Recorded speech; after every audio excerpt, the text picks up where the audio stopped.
1973 की बात है जब ये मूवी बनी। इसमें हम एक गुरिल्ला आइवन को देखते हैं। वो बताता है कि कैसे उसने और उसके दोस्तों ने बिग टॉप मॉल में लोगों का मनोरंजन किया। उनका रिंग मास्टर एक मैक नाम का आदमी होता है। वो इन तमाम जानवरों को बहुत प्यार करता है। आइवन के दोस्तों में कुछ दोस्त बहुत खास हैं, जैसे हेनरिटा जो कि बेसबॉल खेलने वाली मुर्गी है, फ्रैंकी एक सील, मोंसी एक फायर ट्रक चलाने वाला रैबिट, स्नीकर्स जो कि मैक की पेट डॉगी है, एक स्टेविला जो इवान की सबसे पुरानी दोस्त है, एक एलिफेंट।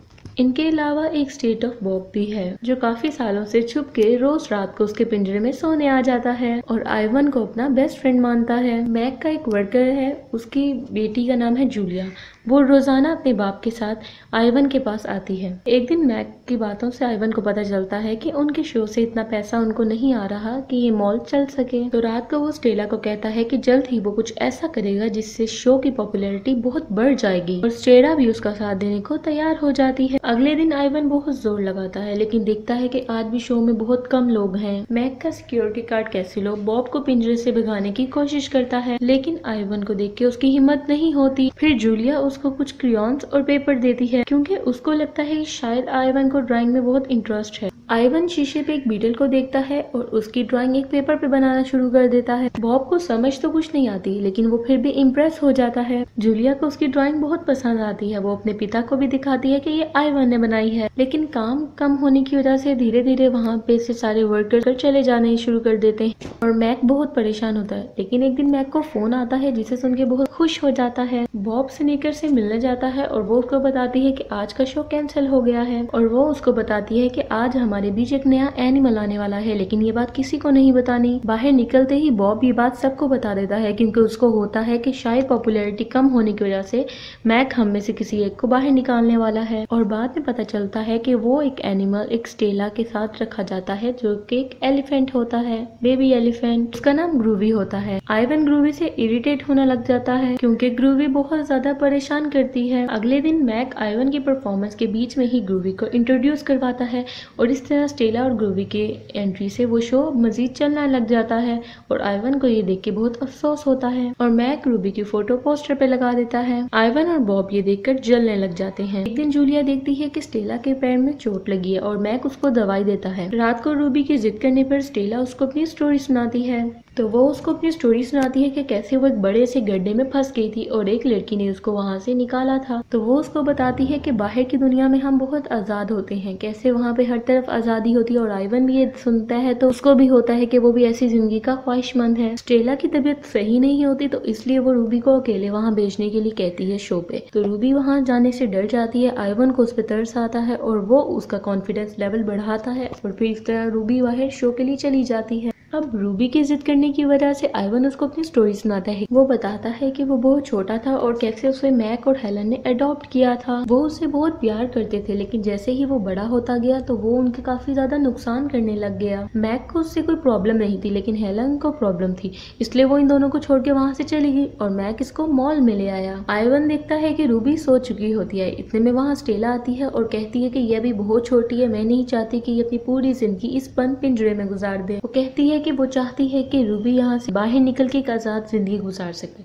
आइवन देखता है कि मैक रूबी को जबरदस्ती परफॉर्मेंस के लिए भेज रहा है। रोजर और जूलिया भी उसको रोकने की बहुत कोशिश करते हैं लेकिन मैक नहीं मानता। आइवन को ये देख के बहुत गुस्सा आता है और वो कहता है कि वो रूबी को यहाँ से निकाल के ही दम लेगा। तो फिर वो बॉब को बताता है कि हाईवे के उस पार जंगल है जहाँ वो फ्रीली रह सकता है और इसके लिए वो बहुत सी ड्राइंग्स बनाता है और उस ड्राइंग में एक चाबी भी है। उसको होता है कि वो चाबी को देख के जूलिया इनकी मदद जरूर करेगी। इससे पहले कि जूलिया उसको देखती मैक ने उसको देख लिया था और उसको अपने शो के लिए एक नया मटेरियल मिल जाता है।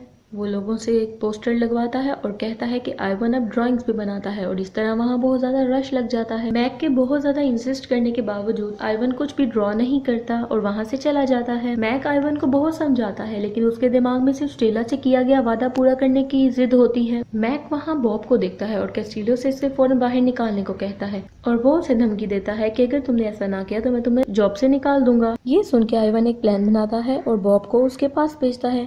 बॉब कैस्टिलो के पास पास जाता है और कैस्टिलो इस तरह बॉब के पीछे भागता हुआ आइवन के पिंजरे तक चला जाता है और कैस्टिलो देखता है कि आइवन तो सो रहा है। वो ही खोल के अंदर आ जाता है और तभी उसके पीछे आइवन आके खड़ा हो जाता है और उसको देख के कैस्टिलो बेहोश हो जाता है और तभी आइवन उसकी चाबी की मदद से सभी जानवरों को बाहर निकाल लेता है। रूबी के पूछने पे वो उसे बताता है कि वो सब लोग एक फ्री लाइफ गुजारने जा रहे हैं। स्नीकर वहाँ आने से मना करती है क्योंकि वो बाहर ज्यादा देर टिक नहीं सकती। वो लोग मेन गेट तक आते हैं, वो लॉक होता है। बॉब आइवन को उसकी ताकत के बारे में याद कराता है और वो एक ही पंच में वो गेट तोड़ डालता है। वो सब लोग हाईवे की तरफ चल पड़ते हैं और उधर कैस्टिलो मैक को सारी बात बता देता है फोन पे। हाईवे क्रॉस करते वक्त मर्फी का ट्रक फंस जाता है। वहाँ एक गाड़ी आती है और वो गाड़ी वाला आदमी इन सबको जंगल की तरफ जाते हुए देख लेता है। जंगल में आके ये लोग बहुत ज्यादा खुश हो जाते हैं, लेकिन उनकी ये खुशी ज्यादा देर के लिए नहीं होती क्योंकि आइवन जल्दी देखता है कि वो कोई जंगल नहीं बल्कि एक छोटा सा पार्क था। देखते ही देखते मैक वहाँ पहुँच जाता है और वो आइवन को कहता है कि इस तरह तुम बाकी सब जानवरों को भी बहुत ज्यादा खतरे में डाल रहे हो। आइवन उसकी बात समझ आता है और वह सब लोग वापस मॉल में आ जाते हैं। मैक कैस्टिलो को निकाल देता है और रोजर से कहता है कि इस बात को सीक्रेट रखना होगा, नहीं तो लोग उनका ये शो हमेशा के लिए बंद करवा देंगे। आइवन रूबी से माफी मांगता है क्योंकि उसने अपना वादा पूरा नहीं किया होता। तो रूबी उससे असली जंगल की कहानी पूछती है।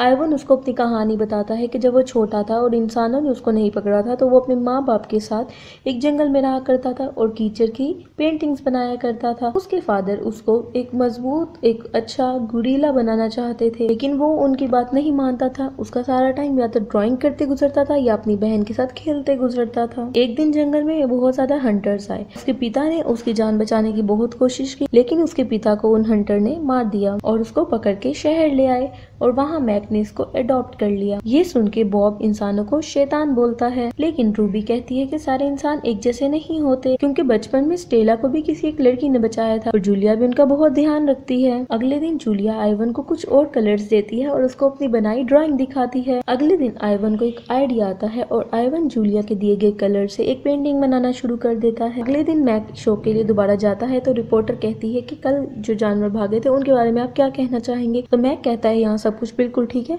और आप हमारे शो की रिकॉर्डिंग के लिए जरूर आइएगा। एक एक करके सभी जानवर अपनी परफॉर्मेंस देते हैं और एंड पे आइवन की बारी आ जाती है। तो सब उसकी पेंटिंग देख के बहुत हैरान हो जाते हैं। वो एक जंगल की पेंटिंग होती है और जूलिया ये देख के समझ जाती है। वो अपने पिता को कहती है कि आइवन यहाँ से जाना चाहता है, लेकिन उसका पिता कहता है कि वो इस सिलसिले में कोई भी मदद नहीं कर सकता। फिर जूलिया उस रिपोर्टर की मदद मांगती है और उसकी मदद लेती है।